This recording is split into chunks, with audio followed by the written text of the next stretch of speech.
In the cold winter of 1692, a mysterious event began to unfold in the small Puritan settlement of Salem Village, Massachusetts.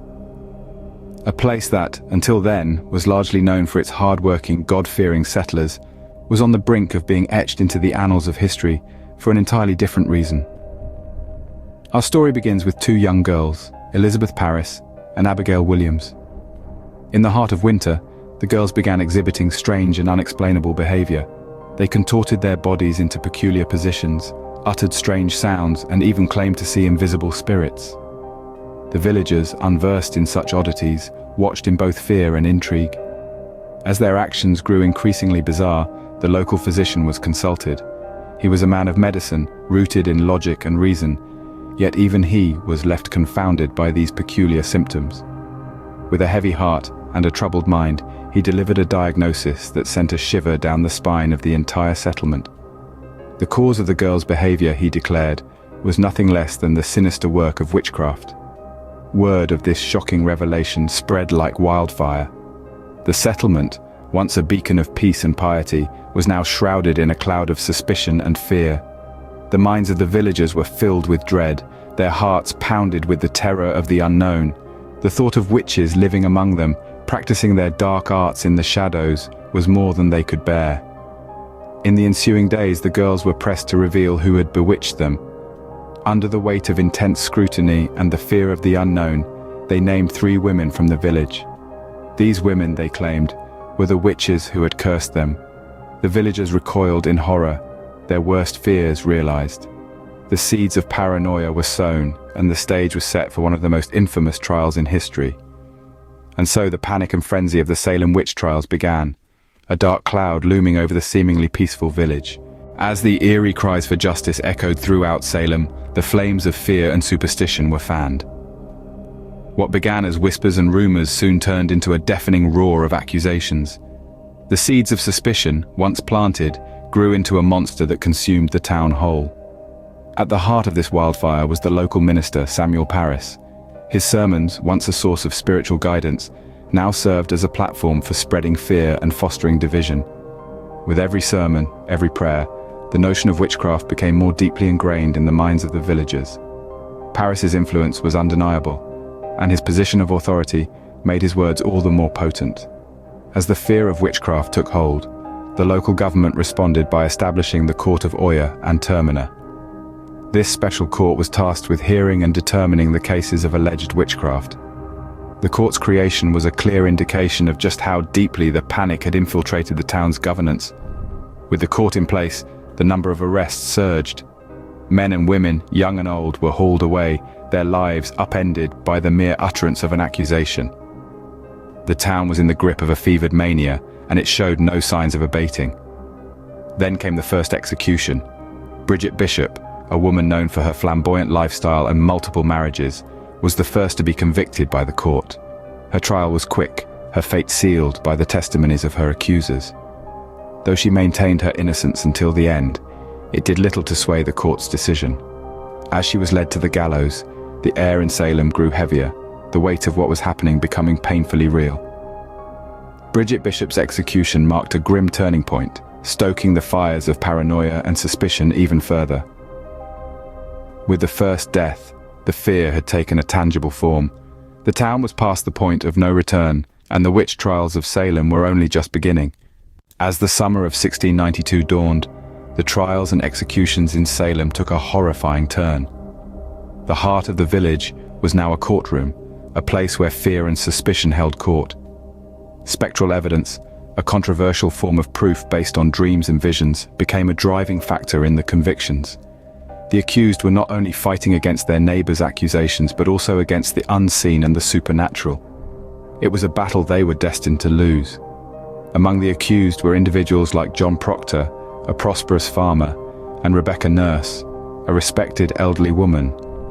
They were not the stereotypical outsiders, but pillars of the community. Their trials were a chilling spectacle. The courtroom was filled with cries of affliction from the accusers, claiming to see the specters of the defendants tormenting them. The air was thick with fear and panic. John Proctor, known for his outspoken criticism of the trials, was among those who dared to challenge the court. Despite his vehement protestations of innocence and the pleas of his pregnant wife, he was condemned. His refusal to confess to witchcraft was seen as proof of his guilt. Rebecca Nurse's trial was no less harrowing. Despite her advanced age and previously spotless reputation, she was accused of witchcraft by several afflicted girls. Even after initially being found not guilty, the verdict was overturned when the accusers threw another fit in the courtroom. The elderly matron, too, was sentenced to hang. The methods of testing for witchcraft were as cruel as they were bizarre. The accused were subjected to ordeal by water, where they were bound and thrown into a body of water. If they sank, they were innocent. If they floated, they were guilty. A no-win scenario that only served to deepen the terror. The gallows on Gallows Hill bore witness to the tragic end of many innocent lives, a stark testament to the fear that had gripped Salem. A chilling reminder of a time when fear and suspicion overpowered reason and justice. By fall of 1692, the winds of change began to stir in Salem. The once ominous whispers of witchcraft grew quieter as the frenzy of fear began to subside. The town, which had been ensnared in a web of suspicion and paranoia, was beginning to question the trials that had taken hold of their community. The tipping point came when the wife of Governor Phipps was accused of witchcraft.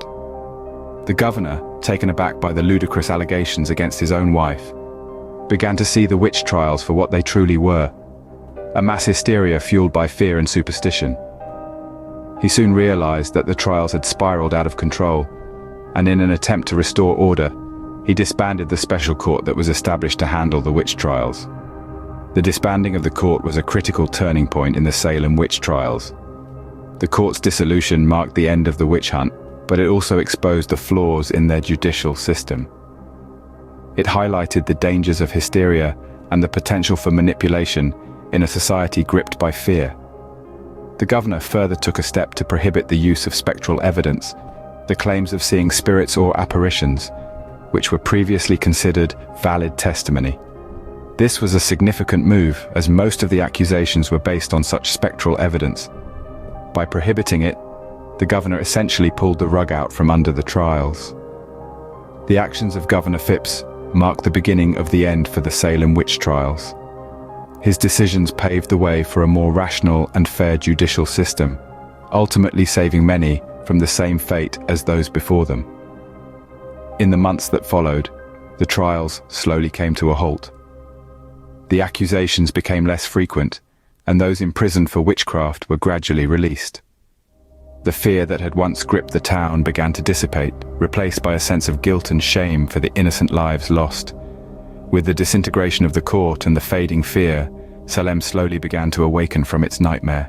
In the aftermath of the trials, a heavy silence hung over Salem.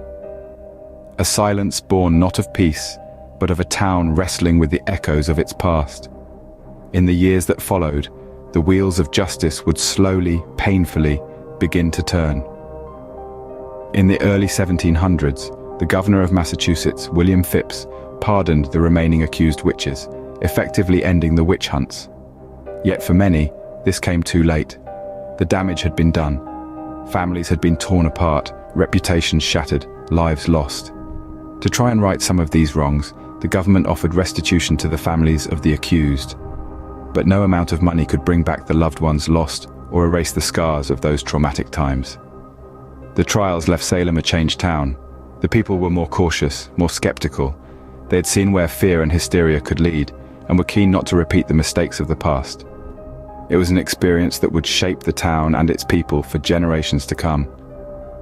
As the centuries passed, views on the trials evolved. They were no longer seen as a justified response to a perceived threat, but rather as a tragic episode fueled by fear and mass hysteria. The trials became a cautionary tale, a warning of the dangers of unfounded accusations and unchecked fear. The Salem witch trials are now studied in schools and universities around the world. They serve as a reminder of the darker chapters of human history and the lessons we must learn from them. They remind us of the power of fear, the danger of ignorance, and the importance of critical thinking. As we reflect on the Salem witch trials, we must remember the lives that were lost, the families that were torn apart, and the community that was forever changed. We must remember, and we must learn. The Salem witch trials are a chilling reminder of the power of fear and the dangerous consequences of unchecked mass hysteria. Thank you all for watching, subscribe, and stay tuned for next week's episode.